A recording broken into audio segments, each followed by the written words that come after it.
work for STEMLab. So STEMLab is a company that teaches kids, is in the business of teaching kids how to do coding and robotics. You know, we have a lot of different kits that we actually have around teaching kids how to do coding and robotics. And in addition, we also teach them how to do 3D modeling and 3D design. And that's what we're going to be kind of doing today, right? So I have with me my little buddy here.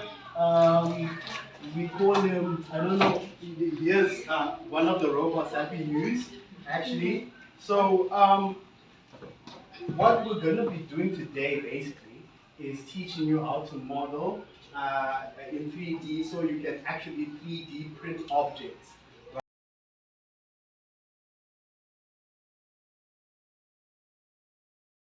Have a look at the 3D printer in action here. You can just see it's already printing some of these faces also for the robots.